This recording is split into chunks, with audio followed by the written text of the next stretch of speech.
Good morning and good evening and good very early morning to Sousa in the land down under where I understand it is 1:07 a.m. But Yes, this I'm is committed.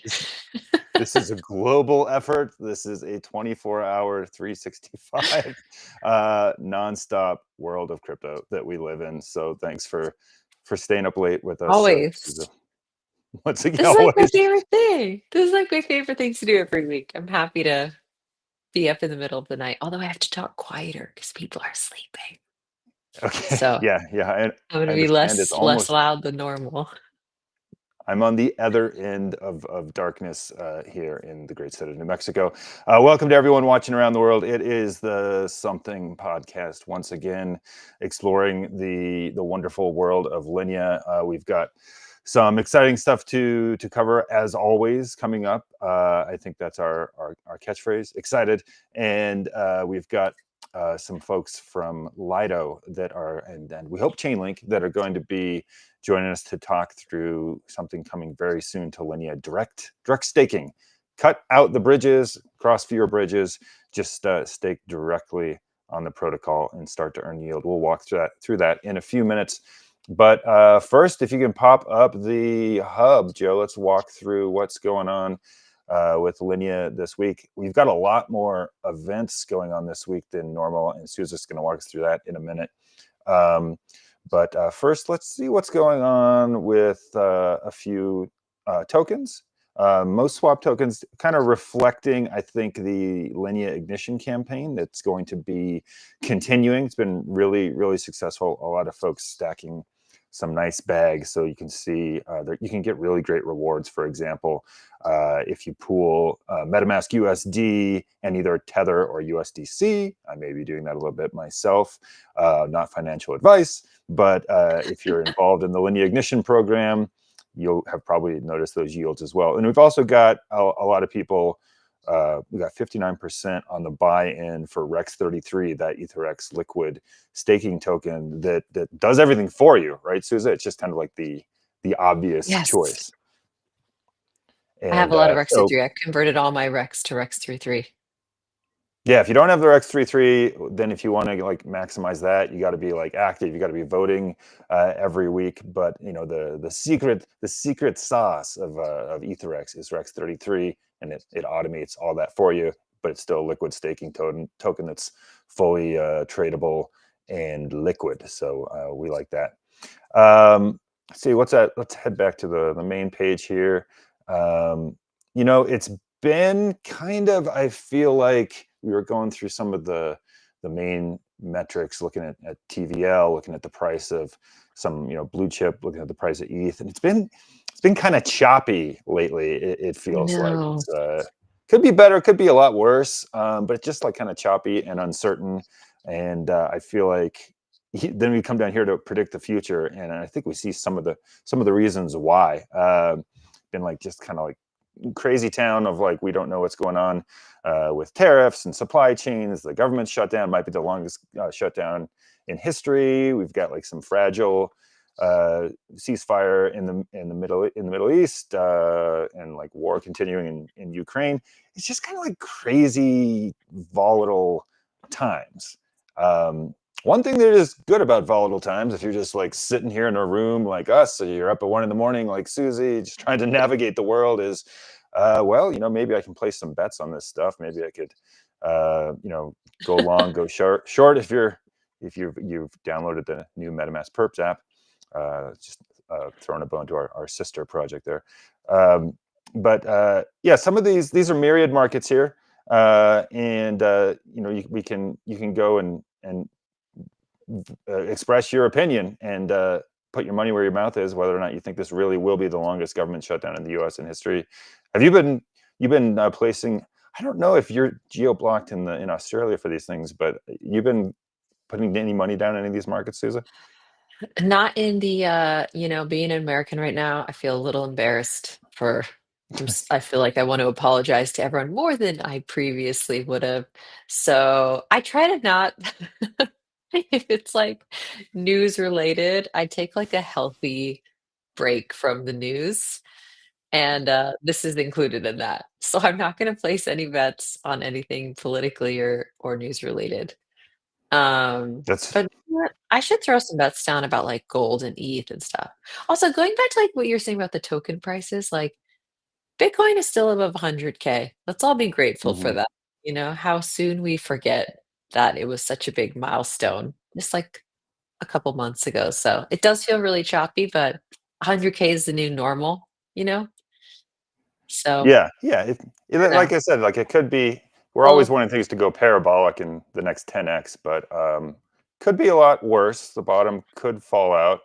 You know, like we said last week, given that we had like one of the biggest liquidation events in the history of crypto, like given that things are like still kind of okay because like yeah. after the last big liquidation event with FTX, it was like crypto winter like right away, and so yeah, I think we're doing okay. It's just okay.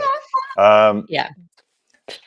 so I don't know. Maybe better to focus a little bit on what's going on in our own ecosystem here, where things are pretty bullish, honestly, for everything happening with Linea.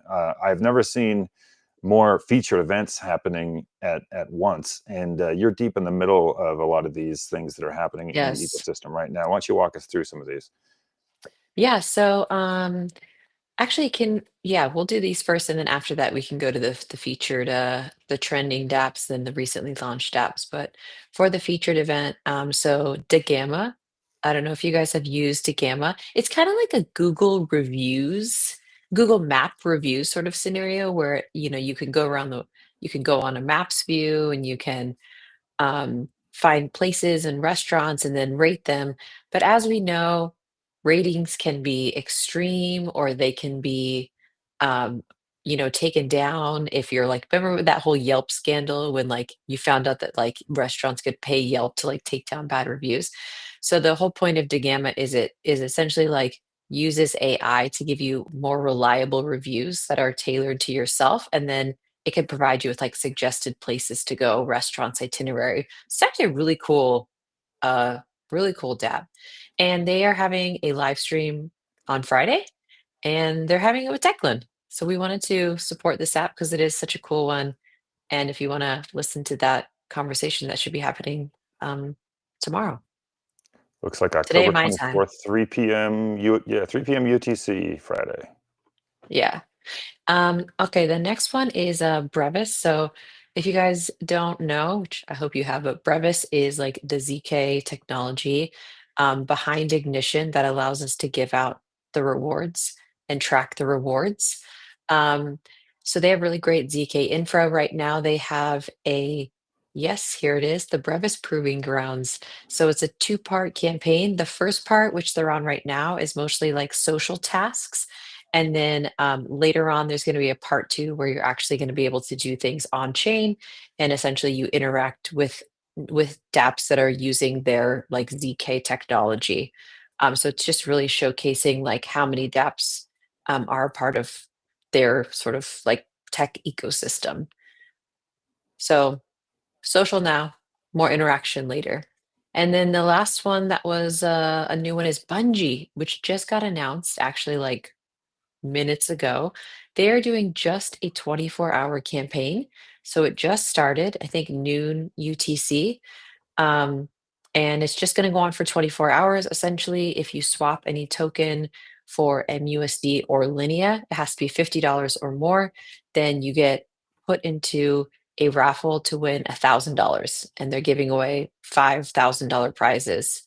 So if you're going to swamp some tokens, you should do it. I don't know if you guys ever use Bungee, but I think it's like instantaneous. Like it's like you can bridge tokens instantaneously cross chain.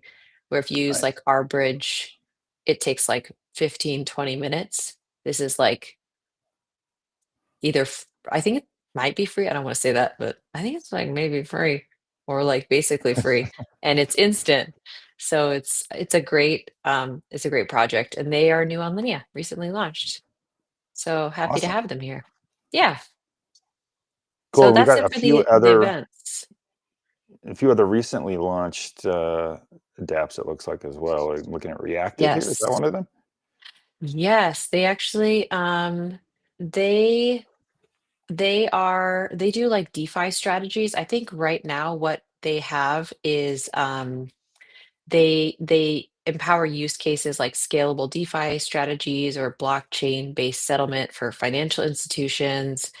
And yeah, they're providing like a really great foundation for building fast and low-cost user-friendly apps. So they are a pretty cool app that you should check them out. Another one is Bungee, which I just introduced. Yeah, free cross-chain transactions that are almost instant. Bitvavo is a centralized exchange that's focused on Europe. They also just announced, I think, like today or yesterday. And then Delta One. Sorry, I'm going too fast. No, that's good. And then Delta One, they're actually a more complex DeFi product. Not all of it's live right now on Linea. Right now, the swapping and the bridging is live on Linea.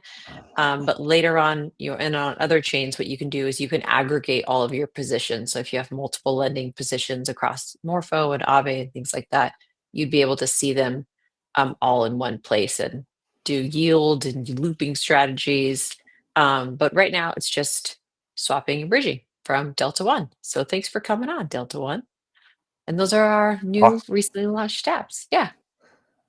Lots of movement this week. That's exciting to see. It's exciting to see like yeah, new dApps and more building. And when it comes to building, if you are a builder, stay tuned. There's going to be some pretty interesting announcements coming up in a couple of weeks. Just a little bit of a tease there. We're working on something, cooking something in the back kitchen We're always that I'm cooking. pretty excited about. Uh, Also, Can you go up to the something top? today. Oh yeah, Sorry, yeah. can you go up Sorry, to I the top? moved away One from more there. thing I want to give a shout out to. I know in our featured dApps we have Lido and Chainlink, which Oh yeah. and Lamina One if you scroll over, but we're going to talk about Lamina One next week. Lido and Chainlink we're going to talk to today, but the one just want to give a shout out to Dairy. They recently announced that you can now trade options of Linea on Linea. So this is normally like a place you can do it on a centralized exchange, but now they're doing options trading of Linea on Linea. So thanks, Dara, for doing that. I think they might be the only one doing that on a Pretty decentralized cool. manner. So cool. Just want to highlight them. That was my last That's update. good to know, especially if you buy into kind of my thesis that volatile times, uncertain times are good times to trade. If you do your own research and don't take my financial advice, that seems like that's a good place to start potentially. Yeah, one other network announcement is that Linea has started upgrading from London to the Prague EVM version. So what that means is that during this week and the next, we're getting like very caught up. We will have released over the next couple of weeks all major forks: Paris, Shanghai, Cancun, Prague. Catching up with 4 weeks of upgrades in 4 years of upgrades, I should say, in just a couple of weeks. So the team is pretty excited about that because this represents closing the gap between our very cool ZK proof system and the modern Ethereum execution layer. So that brings us up to date, and I think that brings us up to our guest. I think we've got Yako on the line still. I hope, right? Luke is here too from Chainlink. Oh, good. Okay, Hi. we've got the Hey, entire hello gang everyone. here. Hey, Hi, nice welcome, to see Yako. you. Thanks so much for joining us. And we do have OX Hero protagonist. That's awesome. I think that's Luke, unless he's still stuck in traffic. But either way, we've definitely got Yako, the master of DeFi at Lido here. Is that your correct title? Tell me a little bit about what you do at Lido, really quick. Yeah, first of all, thanks for having me. Super excited to be here.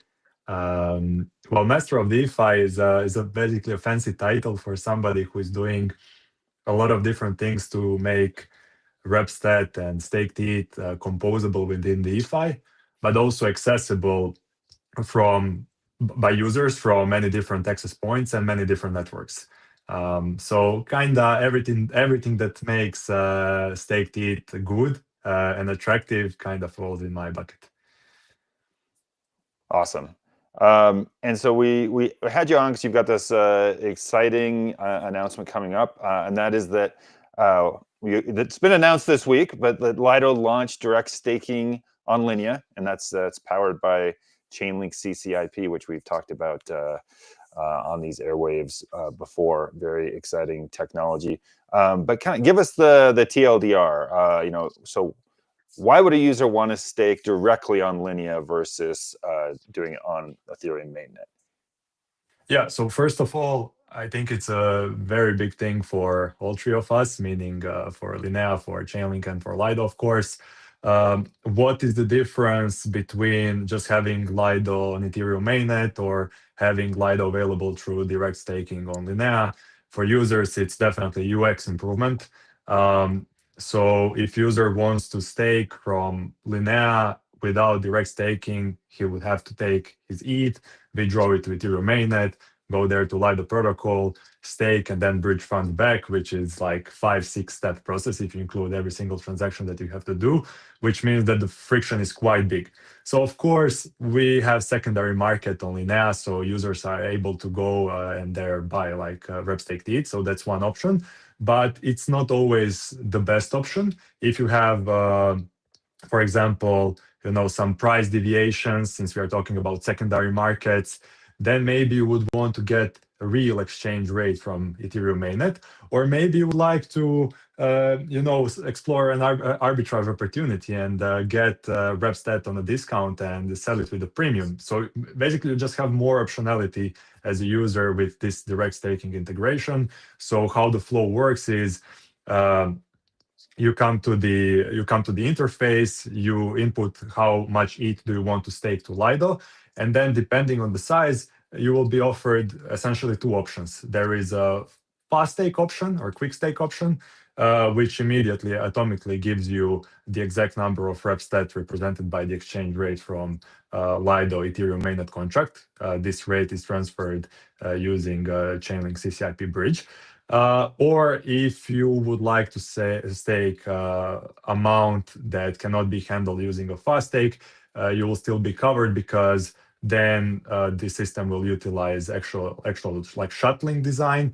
It will take your ETH, it will take it to Ethereum mainnet, stake it to Lido, and then bridge back Repstat to Linea. So in any case, you are covered. And again, I think it's really great for individual users, but it's also amazing thing for composability within applications. Plus, of course, we can talk about integrations into different, wallet applications or portfolio applications. So users who are only holding their assets only now are still covered, and they can stake directly from their favorite access point. So it sounds like it's easier, more straightforward, kind of like simplified UX, a lot more optionality, a lot more powerful. Is it safe to say that it's more like kind of cost efficient? Bridging back and forth always seems to reduce the efficiency. Yeah, definitely. Especially if you are talking about the quick swap part, you are only paying the gas cost only now, which is nothing compared to bridging cost to Ethereum mainnet staking and getting back. Yeah. Okay. That makes sense. Are there any security concerns, like removing all those steps and removing some of that bridging? I think so. It seems like it would boost would boost my comfort. Bridging for a while has traditionally been one of the scarier things to do with tokens. But are there any security concerns with direct staking versus the alternative? It's a pretty complex question. I'll try to answer it in the best way possible. In general, It always is. The system is very simple, and it's a good thing to have it simple. When we're talking about bridging, everybody gets scared because there were a lot of historical exploits of the bridges. But in this case, if you want to do it alone, you have to do many steps manually. And for regular users, doing all of these steps manually is actually a pretty wide area where you can screw up and you can actually make a mistake that's gonna cost you money. So this is also a risk that we sometimes you don't like totally are not considering in the user flow, but users can make mistakes. Our user experience in Web3 is still not ideal, depending like which access point you're using, which network you're using. There can be high friction. So this system is intended to introduce something like minimal additional layer of complexity and smoothen the user flow so he does not have to do many interactions. When it comes to security standards, Chainlink, same as Lido, is taking security very seriously. We like to call ourselves obsessed with security, and that's the only way to collaborate with Lido, which I think is a good thing because it really boosts confidence to users. And then when it comes to the actual bridging of ETH is handled using CCIP. It's a default ETH bridge for CCIP. It's not exclusive for direct staking, and bridging back of Repstat is handled currently via canonical bridge. So it's essentially replicating the same flow as user would be doing. But the thing is that since CCIP is not only like a bridge protocol for tokens, it's a cross-chain messaging protocol. The complex operation of bridging it and then staking it to Lido and then bridging it back is all programmed already. So there are no manual steps. There are no like involvement of human that is handling something with multisig. Everything is programmed, audited, and then put live in production. So in that sense, I think it's pretty safe. Awesome. Yeah, obsessed with security is always good. That's something that I think we try to practice here at Consensus as well. You mentioned CCIP, so let's back up because we've got the guru of CCIP here from Chainlink. That's a Chainlink joint. Luke, we got Luke on screen. Glad we could extract you from traffic. Thanks for joining us. Tell us about the Chainlink of it all, if you can, really briefly. What's Chainlink's role in this new direct staking? Yeah, absolutely. Hey guys, I'm sorry for being slightly late. Had a situation No and worries. traffic didn't help. But glad to be here with everyone. I think Yakov painted a really good picture. At the end state of which, if you look at like what Chainlink has been doing from the get-go, has always been doing oracles, right? So the first product market fit back then was, and what people really know about Chainlink from the very get-go, was with price feeds, right?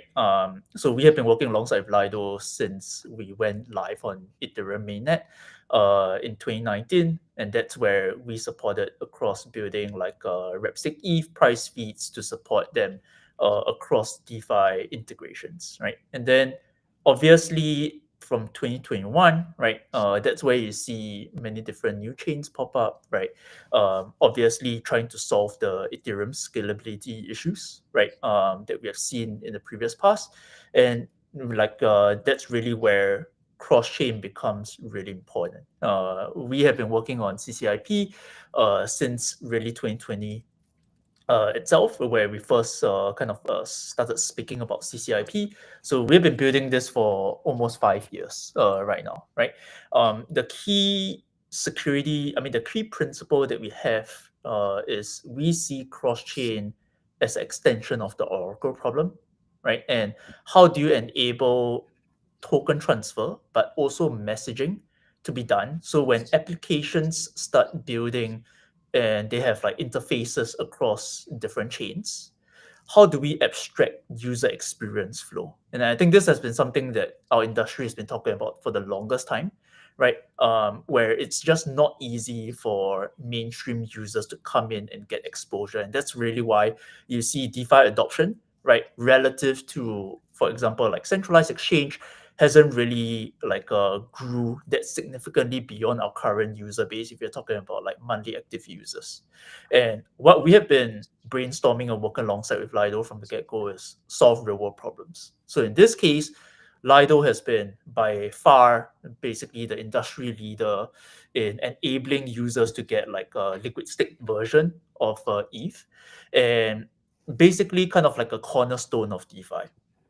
The question now resides where how do you enable more people to get exposure of these assets very easily without having price slippage and price implications, right?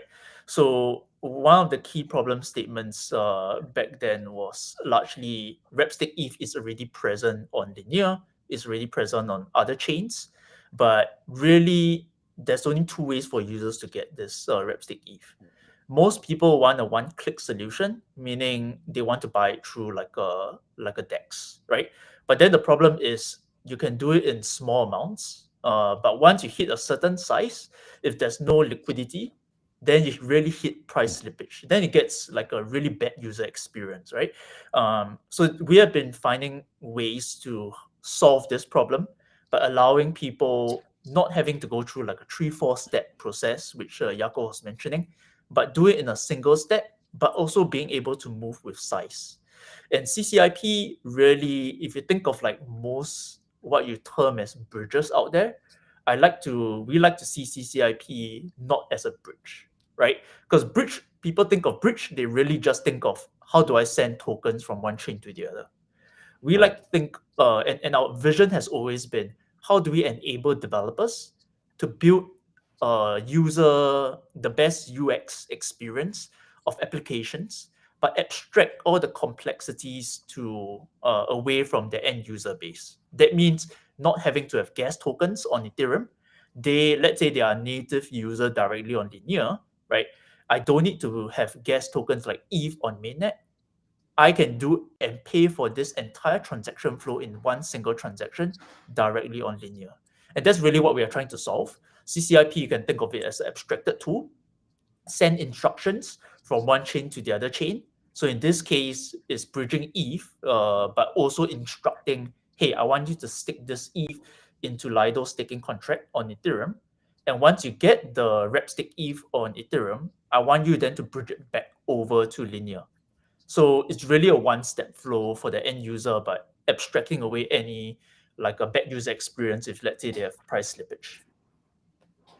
Yeah, I like it, and it's such a powerful tool. Like particularly if you really do believe that the future is multi-chain, which we do at Consensus and at Linea. We like to focus around Ethereum and keep Ethereum strong, but definitely believe that things should be decentralized, and that means having other chains around to compete with, but also that we need to communicate with. So like really appreciate that technology. And speaking of which, I wonder if the fact that Linea has been built to be like fully Ethereum equivalent, like down to the bytecode. So your smart contract should execute on Linea just like they would on mainnet.